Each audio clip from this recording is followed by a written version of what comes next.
My name is Isabella Anderson, and I'm 32 years old. For my entire life, my parents told me I was adopted, a charity case they took in out of kindness. But 3 DNA tests revealed something that shattered their 25-year lie. I'm my father's only biological child, and the real son they've been protecting? He's not even related to Dad. Before I tell you how I exposed this deception at their anniversary party in front of 50 guests, please take a moment to like and subscribe. But only if you truly enjoy this story. I'd love to know where you're watching from and what time it is there. Let me take you back to where this all began. Growing up in the Anderson household meant understanding my place from day one. While my brother Ryan occupied the sprawling master suite with its own bathroom and walk-in closet, I slept in what used to be the storage room, barely large enough for a twin bed and a small dresser. Mom, or Victoria as I learned to think of her, would always remind me how grateful I should be for having a roof over my head at all. Birthday celebrations painted the clearest picture of our family dynamic. Ryan's birthdays were events, catered parties with hired entertainers, 3-tier cakes, and guest lists that filled our backyard. Mine? A store-bought cake after dinner, maybe 5 people if I was lucky, and Victoria's constant reminder, "We're already doing so much for you, Isabella. Don't be greedy." The Christmas morning ritual never changed.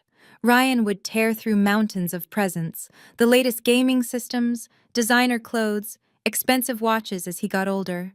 I'd receive practical gifts, school supplies, basic clothes from discount stores, maybe a book if Dad remembered to slip something extra under the tree. "You should appreciate what you have," Victoria would say, watching Ryan unwrap his 20th gift. "Not every adopted child is this fortunate." Even family photos told the story. In the formal portraits lining our hallway, Ryan stood between our parents, their hands on his shoulders, proud smiles all around. I was always slightly to the side, like someone had remembered at the last moment to include me in the frame. Visitors would comment on how Ryan looked just like Dad. Victoria would beam and say, "Yes, he's definitely an Anderson." Then she'd glance at me and add, "Isabella is lucky we took her in." The discrimination only intensified as we entered our teens. When college applications rolled around, the difference became stark. Ryan received a college consultant, SAT tutors, and application fees for 15 schools. Victoria and Dad wrote him a blank check for any university he wanted. "Education is an investment in family legacy," Victoria declared at dinner, while I sat quietly calculating student loan interest rates on my phone. I had to beg for application fee waivers and spent nights writing scholarship essays at the public library because Ryan needed quiet to game in his room. When I got into State University with a partial academic scholarship, Victoria's response was cold. "Well, you should be grateful they're giving charity cases financial aid. We've already done enough raising you." Family gatherings were exercises in humiliation. Victoria would introduce us to relatives and friends the same way every time. "This is Ryan, our son. He's studying business at Princeton, following in Robert's footsteps." Then, gesturing vaguely in my direction, "And this is Isabella, our adopted daughter. She goes to State. We've been very generous taking her in and all." The family group chat excluded me entirely. I discovered it by accident when Dad's phone buzzed during dinner, showing messages in real family only. Ryan smirked when he saw me notice. "It's for planning family stuff," he said. "You know, blood family." Even my achievements were dismissed. When I made Dean's List, Victoria said nothing. When I landed an architecture internship, she reminded me not to get too ambitious. But when Ryan barely passed his classes? "He's finding himself. Anderson men are late bloomers." But everything changed when Aunt Margaret suggested something unexpected during her visit last spring. Aunt Margaret pulled me aside after witnessing another family dinner where I was ignored. "Isabella, we need to talk about your father's company," she said, her lawyer instincts clearly activated. "Anderson Real Estate Development is worth $50 million, and your name isn't anywhere in the succession planning." She showed me documents she'd reviewed as the company's legal counsel. Ryan had been added to the board of directors at 21. He'd been gifted shares on his 18th birthday. Property transfers showed Victoria had been systematically moving assets into trust funds, all in Ryan's name. Your father seems to think you're not entitled to any of it, Margaret said carefully, because you're adopted. But that's fine, I lied, my throat tight. I never expected anything. Margaret's eyes narrowed.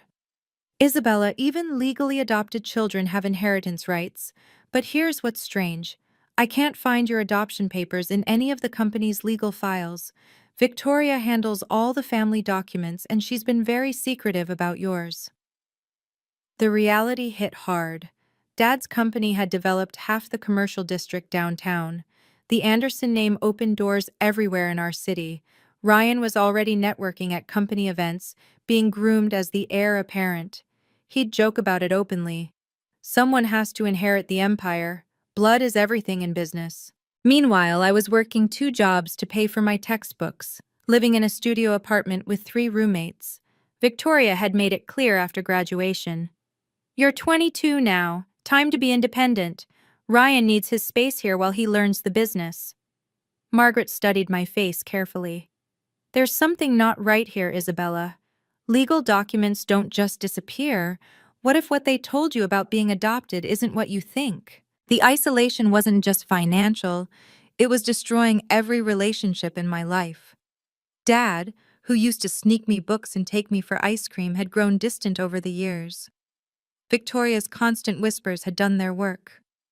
Robert, you need to focus on your real son. Isabella has to learn independence. We can't enable her forever. Now he barely looked at me during family dinners, as if eye contact might obligate him to care. My extended family had absorbed the narrative completely. At my cousin's wedding, I overheard my uncle telling someone, "That's Robert's adopted kid. Sweet of them to take her in, but you know, she's not really family. They say she's becoming a bit entitled, expecting the same as their real son." The final blow came when my relationship with Marcus ended. We'd been together 2 years when his parents found out about my situation. His mother pulled him aside at a family barbecue. I could see them talking, her gestures toward me, his face changing. Later, he couldn't meet my eyes. My parents think it's complicated, dating someone without real family backing. They're worried about our future kids, not knowing your biological history and all.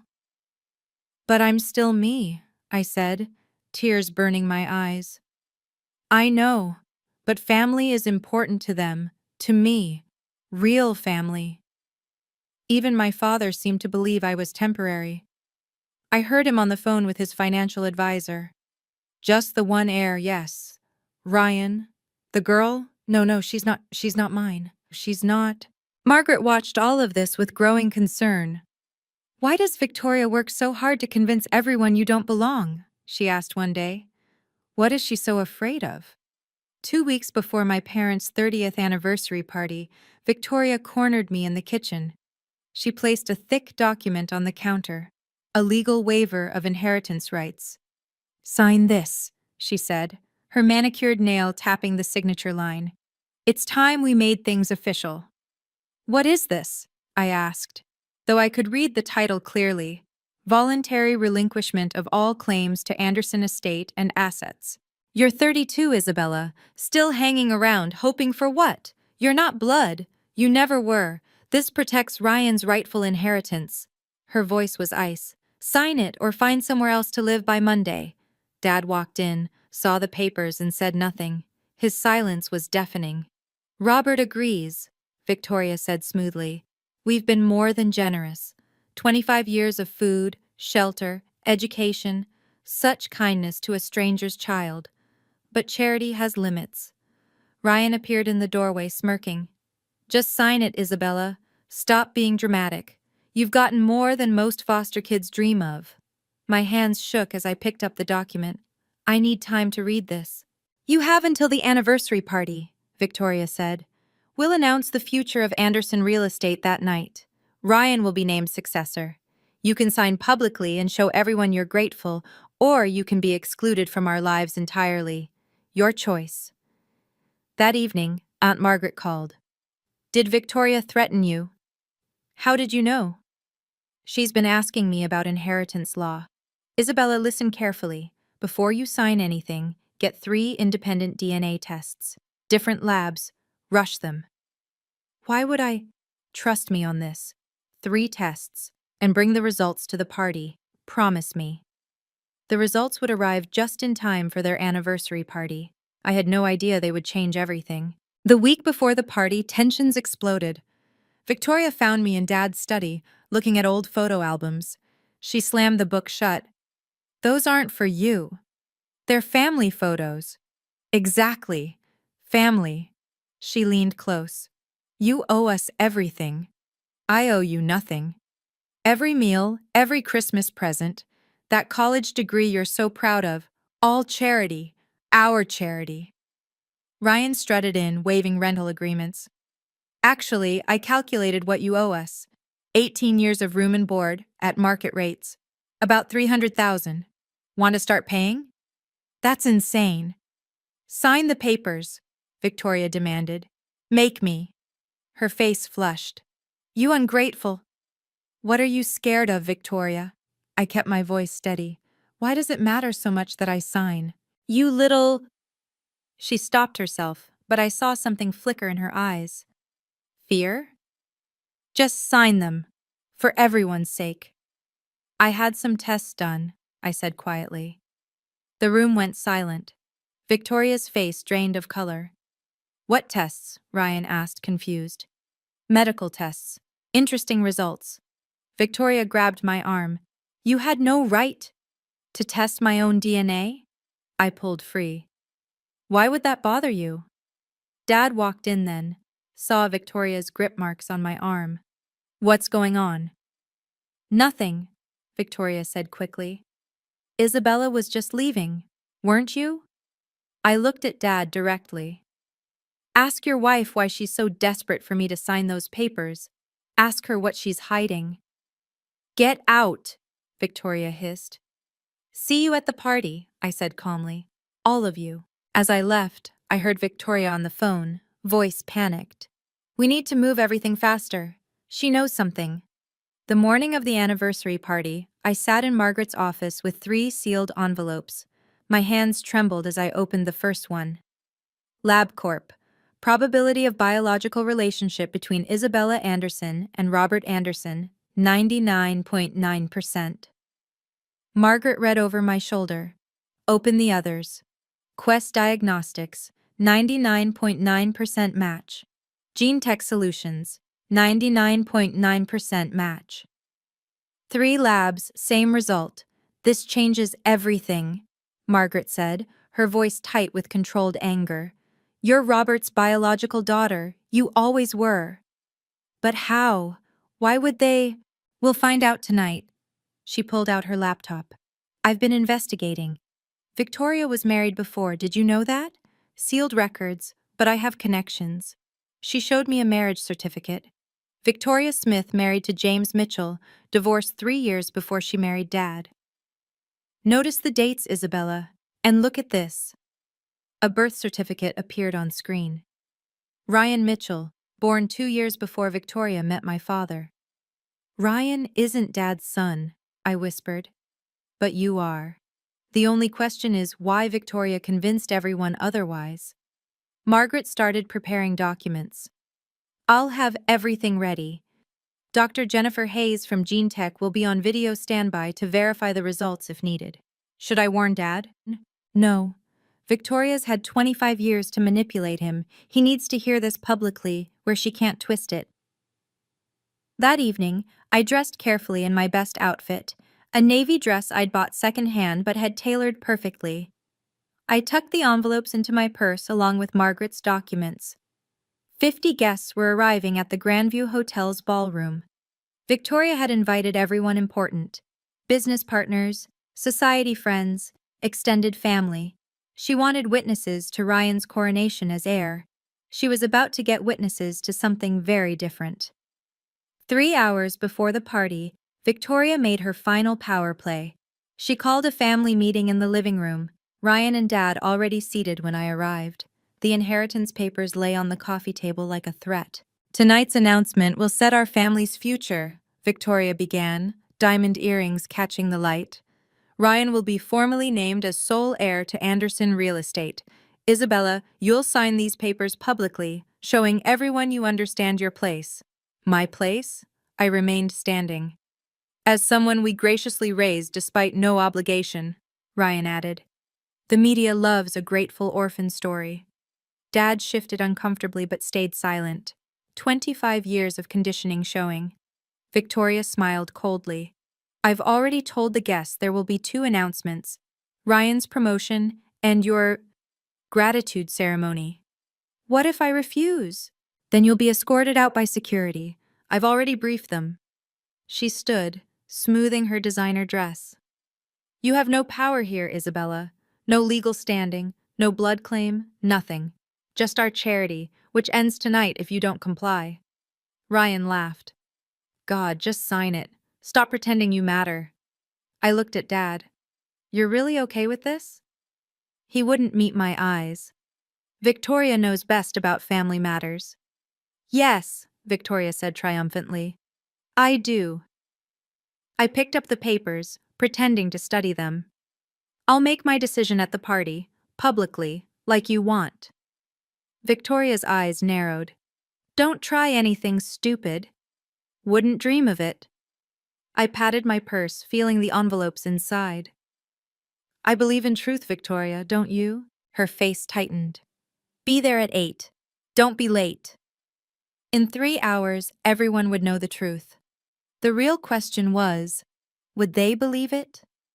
If you've ever been treated like an outsider in your own family, you know exactly how Isabella feels right now. The anniversary party is about to begin, and what happens next will shock everyone in that room. Before we continue, if this story resonates with you, please hit that like button. Your support helps these stories reach others who need to hear them. Now, let's see how Isabella turns the tables. An hour before leaving for the party, Margaret called with crucial information.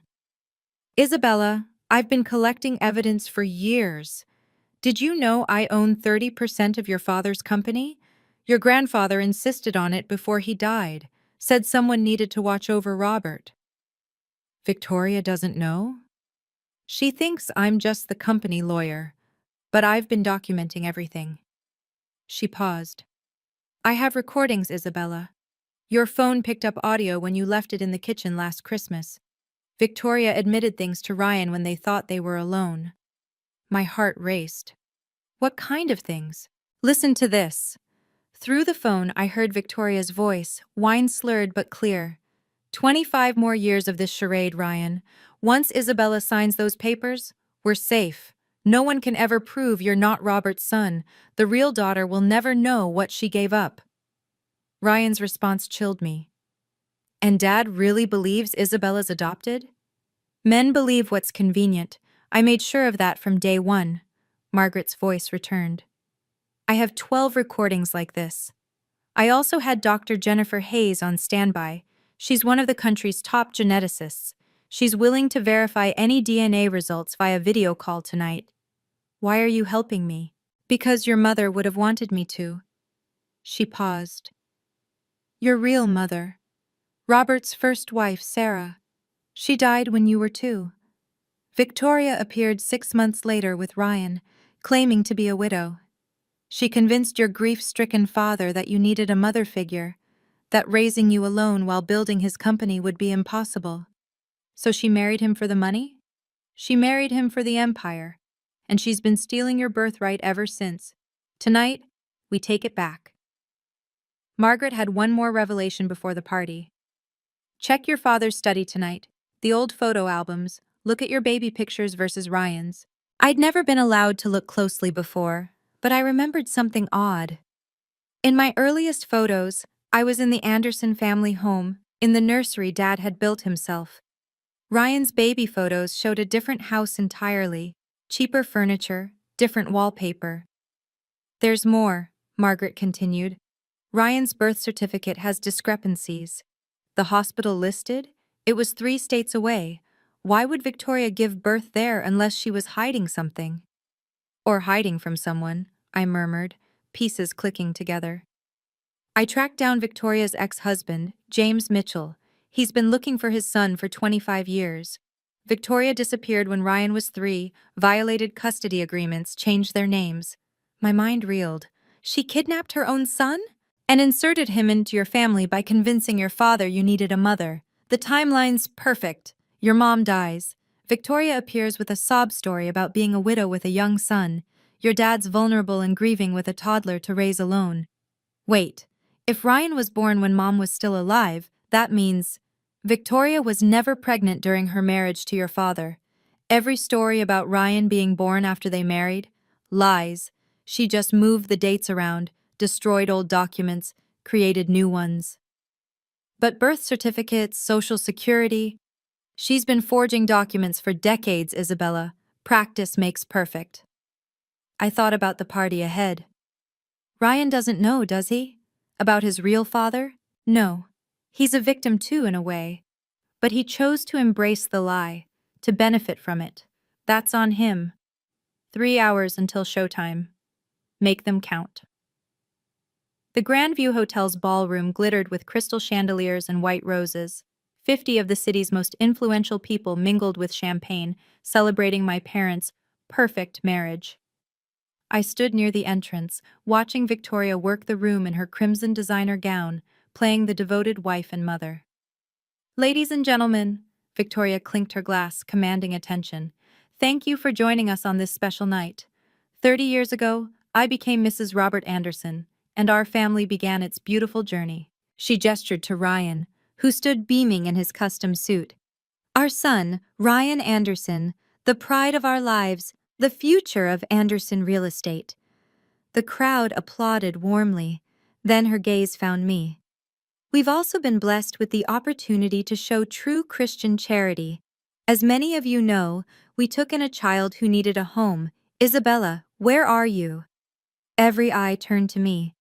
I stepped forward, keeping my expression neutral. Yes, there she is, our little charity project. Victoria's smile was razor sharp. It takes special people to raise someone else's child as their own. We've given Isabella everything: education, shelter, opportunities she never would have had otherwise. Murmurs of approval rippled through the crowd. How generous, someone whispered. So selfless. My uncle called out, You should be proud, Victoria. Not everyone would take on such a burden.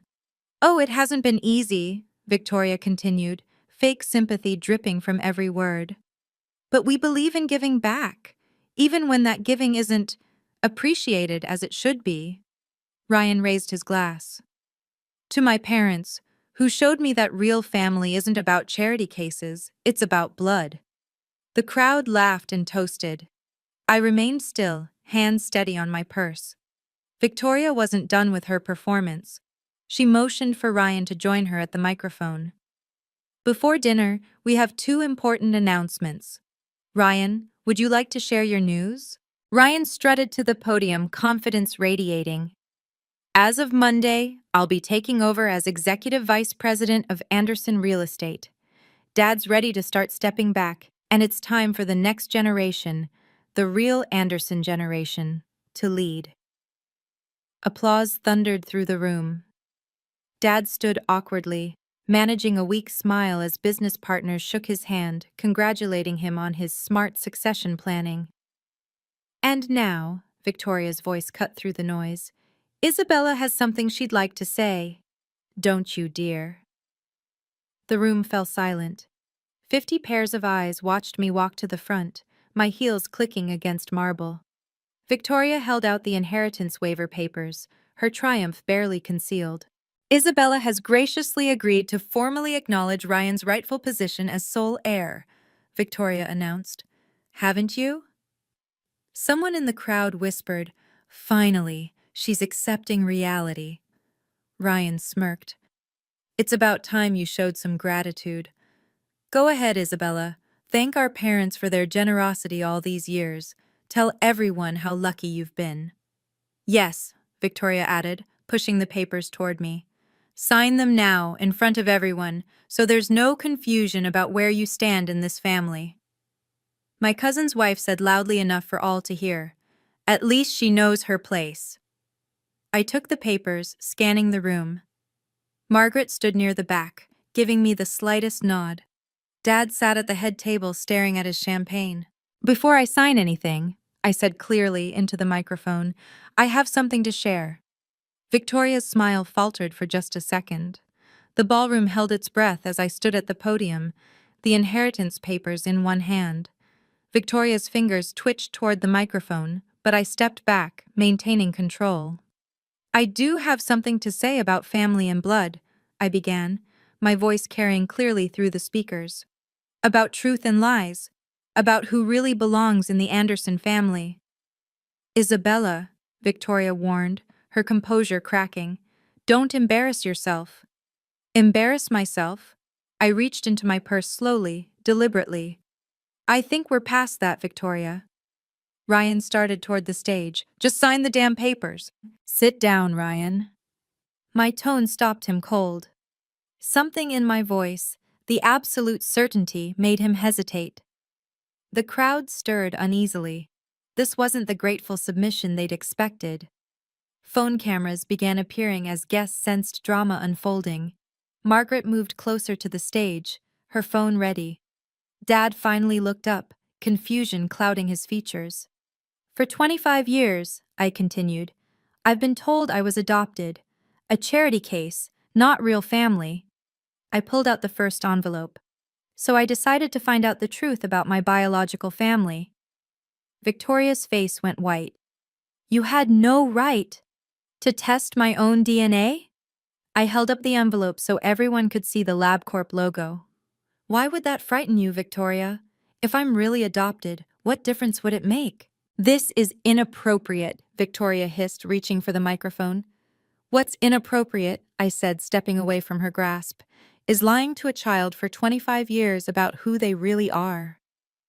The room was dead silent now, every phone recording, every eye focused on the envelope in my hand. Shall we see what the tests revealed? I opened the first envelope with steady hands, though my heart hammered against my ribs. The LabCorp letterhead was visible to everyone as I held it up. According to LabCorp, I read clearly, the probability of biological relationship between Isabella Anderson and Robert Anderson is 99.9%. Gasps erupted across the ballroom. Someone dropped a champagne glass, the crash punctuating the shock. That's impossible! Victoria lunged for the microphone, but Margaret had already moved to block her. Those results are fake! I'm Robert Anderson's biological daughter, I continued, looking directly at my father. His face had gone ashen, his hands gripping the table. No, no, no, Ryan shouted. This is bullshit. I'm the real son. The crowd exploded in whispers. She's actually his daughter? But they said she was adopted. What's going on? My uncle stood up, voice booming. This has to be a mistake. There's no mistake, I said calmly. But perhaps you'd like to see the second test. Victoria tried again to grab the papers from my hands. Security! Remove her! But the security guards stood frozen, as captivated as everyone else. One was actively recording on his phone. Dad? I looked at Robert. Do you want to know the truth? He stood slowly, his voice barely audible. Isabella, your daughter, your biological daughter. I always have been. Victoria's mask finally cracked completely. Robert, don't listen to her. She's lying. She's always been jealous of Ryan. Then let's see the other results, Margaret called out from beside the stage. If Isabella's lying, prove it. The room held its breath as I reached for the second envelope. I opened the second envelope, Quest Diagnostics logo clear for all to see. Independent Lab Number 2. Probability of biological relationship between Isabella Anderson and Robert Anderson. 99.9%. This is a setup! Victoria's voice cracked with desperation. Would you like to see the third test? I didn't wait for an answer, opening the Gene Tech Solutions envelope. Same result, 99.9%. 3 independent labs, 3 identical conclusions. Margaret stepped forward with her phone. I have Dr. Jennifer Hayes from Gene Tech on video call. Doctor, can you verify these results? The phone screen projected onto the ballroom's presentation screen, a last-minute setup Margaret had arranged. Dr. Hayes appeared, professional and composed. I can confirm that Isabella Anderson submitted samples to our lab. The results are authentic and verified. She is definitively Robert Anderson's biological daughter. Thank you, Doctor. I turned back to the stunned audience. 3 independent labs. Same result. I'm Robert Anderson's daughter. Dad stumbled forward, tears streaming down his face. Isabella! My God! What have I done? You were lied to, I said gently. We both were. Ryan grabbed the microphone. So what? Even if you're his daughter, I'm still his son. We're both his kids. Are you? I asked quietly. The room went still again. What do you mean? Ryan's voice wavered. Victoria tried to run for the exit, but the crowd had pressed in, blocking her path.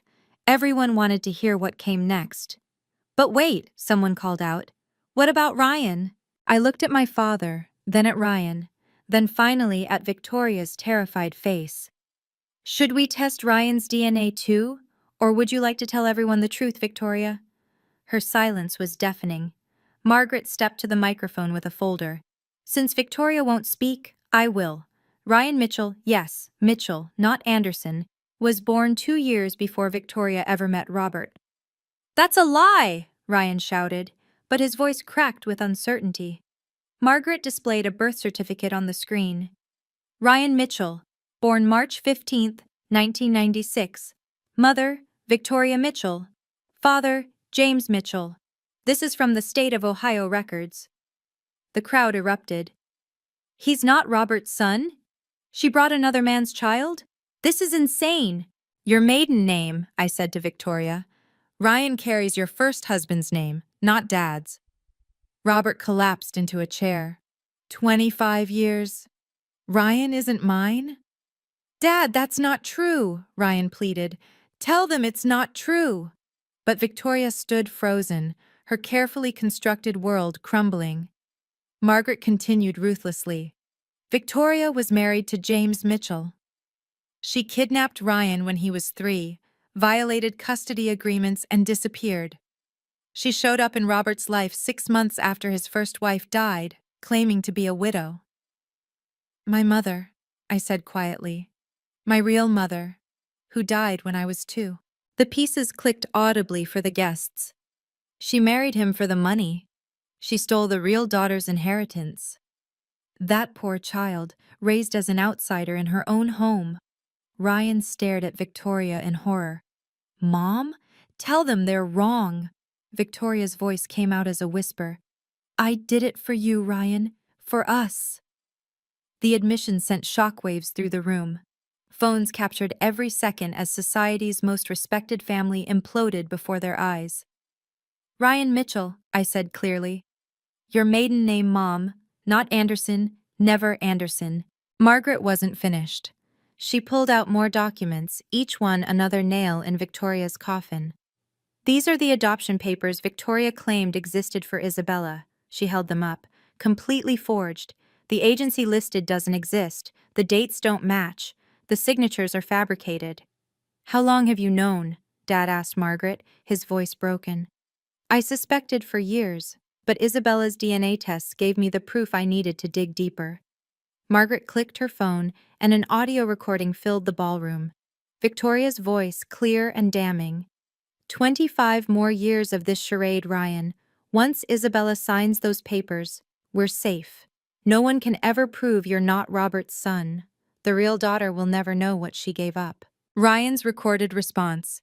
And Dad really believes Isabella's adopted? Victoria again. Men believe what's convenient.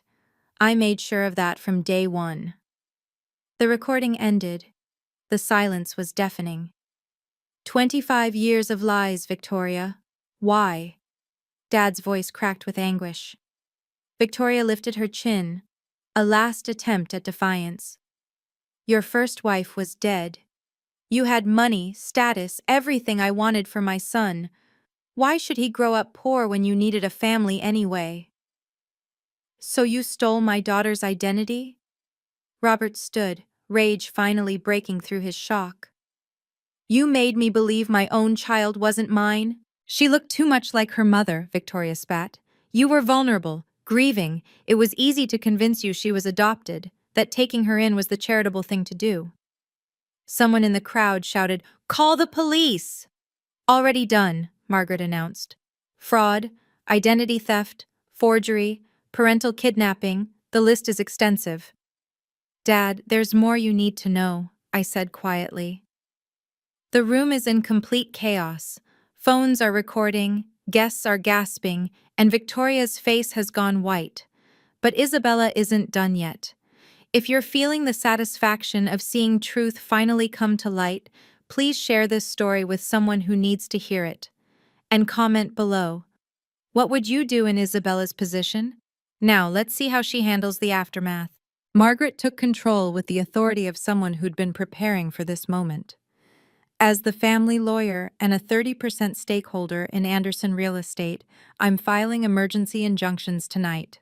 All asset transfers to Ryan are frozen pending investigation. You can't do that, Victoria shrieked. I can and I will. Fraud voids all contracts. Margaret's voice was steel. Every property transfer, every stock gift, every trust fund, all obtained through deception. The crowd parted as two police officers entered the ballroom. Margaret had indeed called them. Additionally, Margaret continued, addressing the room, criminal charges will be filed Monday morning. 25 years of fraud, forgery, and parental kidnapping carry serious consequences. Ryan stood frozen, his world shattered. I didn't know. I swear I didn't know. Ignorance isn't innocence, Margaret replied. You benefited from fraud. You participated in the emotional abuse of Isabella. You signed documents claiming to be Robert's son. Because I thought I was. The courts will determine your culpability. Margaret turned to the officers. Victoria Anderson has violated custody orders from Ohio. James Mitchell has been searching for his son for 25 years. My father? Ryan's voice broke. My real father is alive? Victoria grabbed Ryan's arm. Don't listen to them. You're an Anderson. No, Robert said firmly, standing tall for the first time all evening. He's not. He never was. The officers approached Victoria. Ma'am, we need you to come with us for questioning. This is ridiculous! But her protests fell on deaf ears. As the family lawyer, I'm filing papers Monday morning, Margaret announced to the stunned crowd. The professionalism in her voice left no room for doubt. Justice would be served through proper channels. My father stood before the crowd, shoulders shaking, decades of manipulation finally clear. He took the microphone with trembling hands, facing the 50 witnesses to his family's destruction. Isabella, he began, his voice breaking. My daughter, my actual daughter. He turned to me, tears streaming freely. I failed you. For 25 years, I failed you. Dad! No, let me say this. Publicly. Like the humiliation you endured should have been public. He faced the crowd. I allowed my wife to convince me that my own child wasn't mine. I stood by while she was treated as less than, as an outsider, as charity. The room was silent, recording every word of his confession. I'm divorcing Victoria immediately, he announced, and Isabella will receive everything that was stolen from her, her birthright, her inheritance, her place as my daughter and heir to Anderson Real Estate. You can't, Ryan shouted. I've worked for that company. You've played at working, Robert corrected coldly. While Isabella built her own career despite having every door closed to her. She's an accomplished architect who succeeded without the Anderson name. You couldn't even pass college with every advantage. He turned back to me. Isabella, my daughter, I'm so sorry.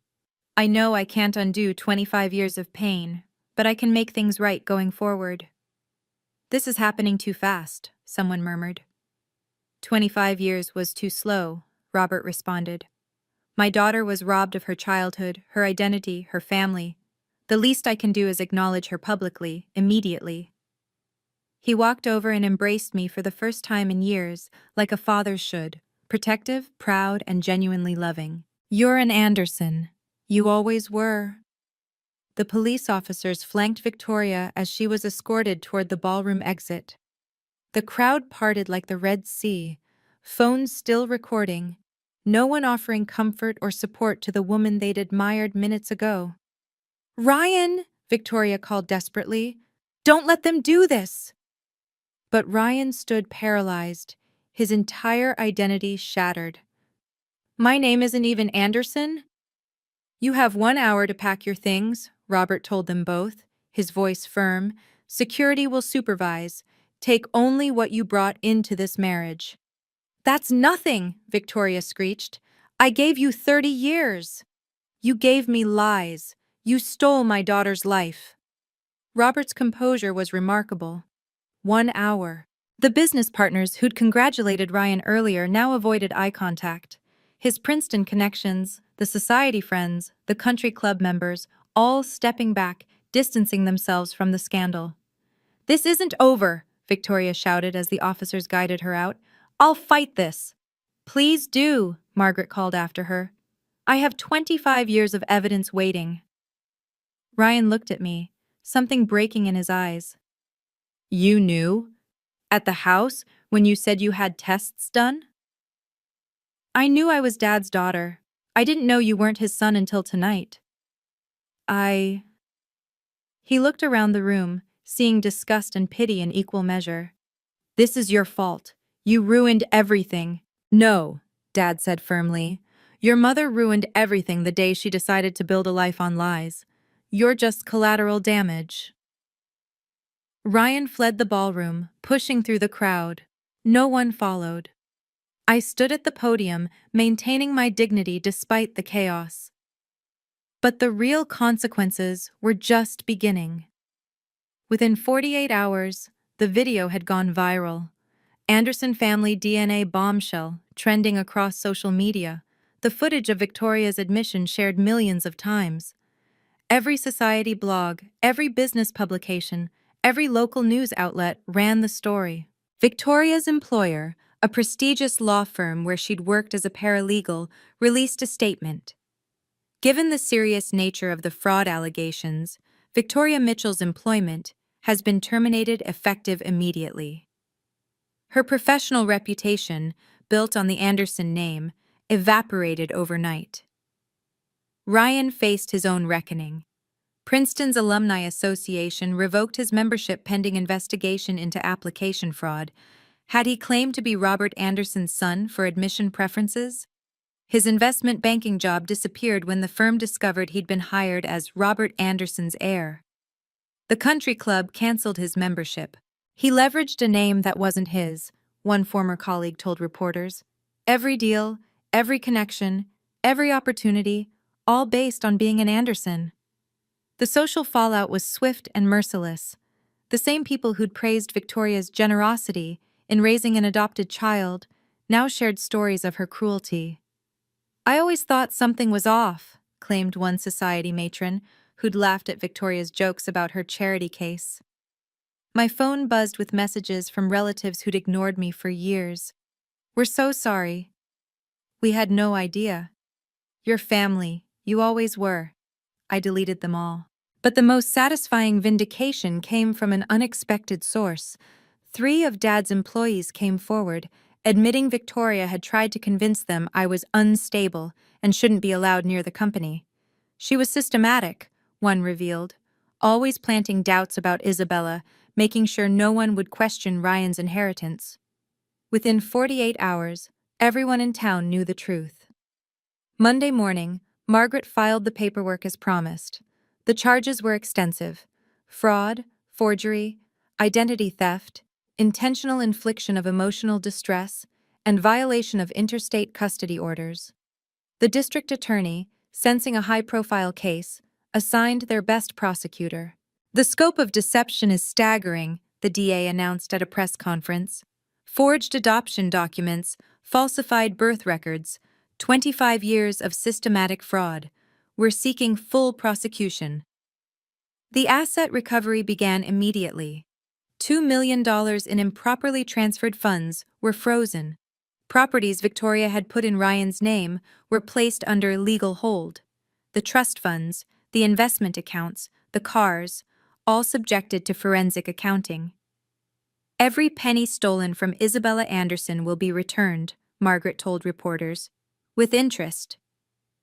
Victoria's bail was set at $500,000, money she didn't have without access to the frozen accounts. She remained in custody, her designer clothes replaced with orange jumpsuit. Ryan faced his own legal troubles. While he hadn't known about the deception initially, he'd signed documents as Robert's son for financial gain after turning 18. Ignorance isn't a defense when you're benefiting from fraud, the prosecutor explained. James Mitchell, Ryan's biological father, filed for immediate custody hearings. "My son was stolen from me," he said in his statement. "I've been searching for 25 years." The court moved swiftly. Within a month, Victoria was convicted on multiple counts. The judge showed no leniency. "You stole a child's identity, manipulated a grieving widower, and built an empire on lies. Your actions warrant the maximum sentence." "The court doesn't look kindly on 25 years of fraud," Margaret observed with satisfaction. The financial restitution was ordered. Everything Victoria had taken would be returned to its rightful owner. The family restructuring began slowly, painfully. Dad and I started with weekly dinners at quiet restaurants, away from the gossip and stares. He'd aged 10 years in 10 days, the weight of his failure etched in new lines around his eyes. "I remember when you were born," he said one evening. "You looked exactly like your mother." Victoria said that's why I was so distant, that I was projecting grief. I believed her. She was good at manipulation. "I should have protected you. A father should know his own child." He pushed food around his plate. "Can you ever forgive me?" "We can't change the past, but we can build something new." Extended family members reached out with apologies. Aunt Margaret became our bridge, the one who'd believed in truth when everyone else accepted lies. Other relatives were kept at arm's length. Trust, once broken, required time to rebuild. Ryan attempted contact through a lawyer 3 weeks later. He wanted to talk things through, to understand what happened. I refused. He'd chosen to benefit from my suffering, to mock my pain, to demand I be grateful for crumbs. That was his choice. Margaret delivered the message. "Isabella has no interest in contact. You participated in her abuse for personal gain. That decision has consequences." The revelation about Ryan's biological father added another layer. James Mitchell was a decent man, a teacher who'd spent decades searching for his son. Ryan now faced reconciling with a father he'd never known existed while losing the only father he'd known. He chose to benefit from the lie. That was his choice, I told Margaret when she updated me. Some bridges, once burned, couldn't be rebuilt. And that was okay. Victoria tried everything from prison, letters proclaiming her love, claiming she'd raised me as her own. I returned them unopened. Phone calls begging for forgiveness. I had them blocked. Messages through her lawyer about how she'd meant well. Margaret shut them down.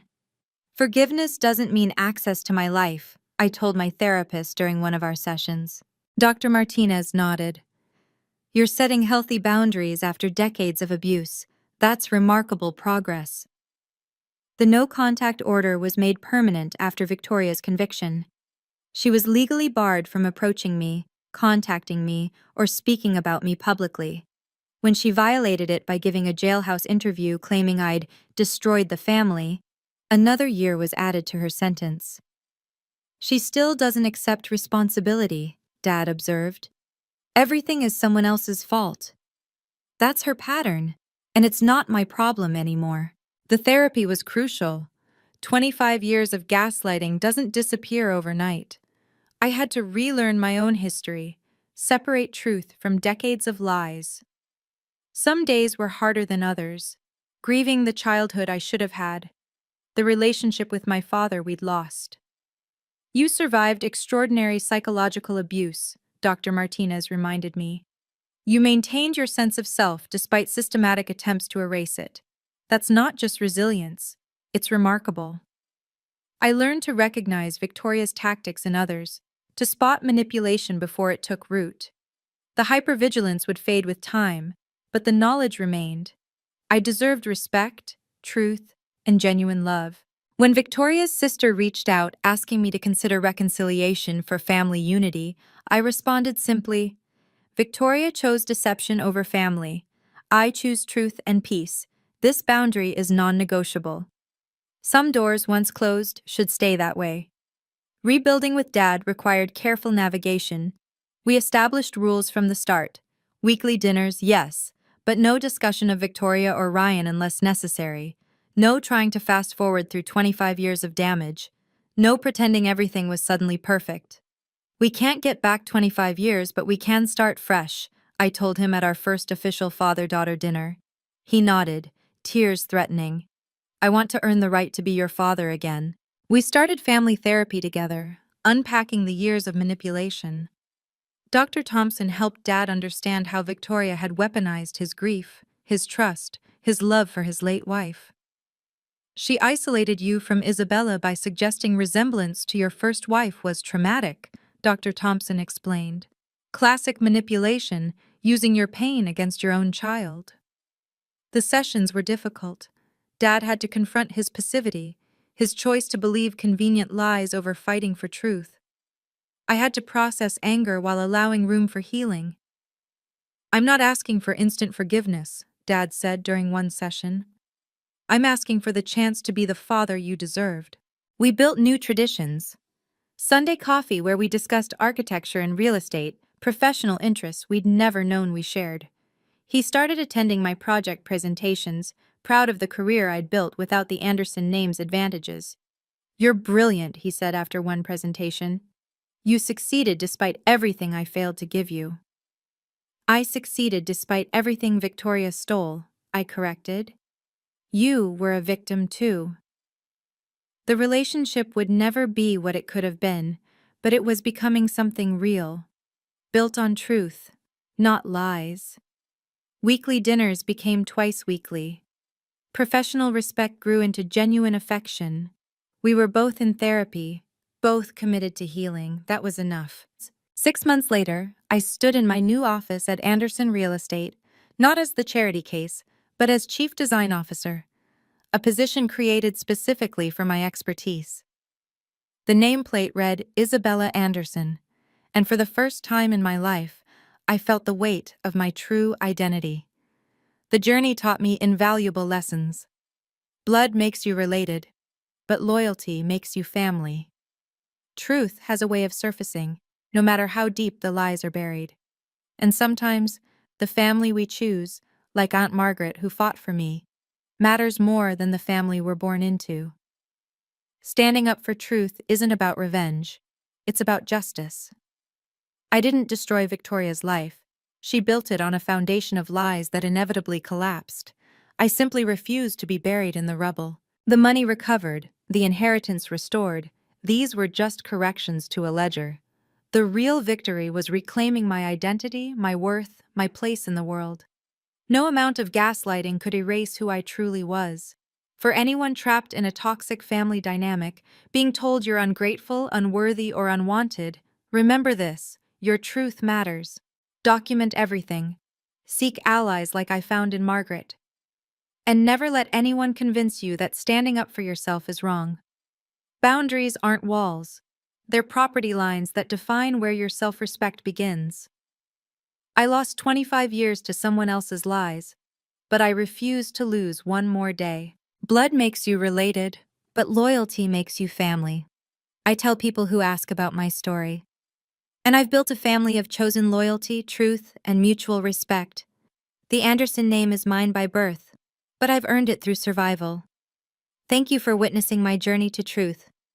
If you've ever been gaslit by family or made to feel less than, remember, your worth isn't determined by their lies. DNA doesn't lie, but people do. What would you have done differently? Share your thoughts below. If this story touched you, please subscribe for more stories of truth triumphing over deception. And remember, sometimes the family we choose is stronger than the family we're born into.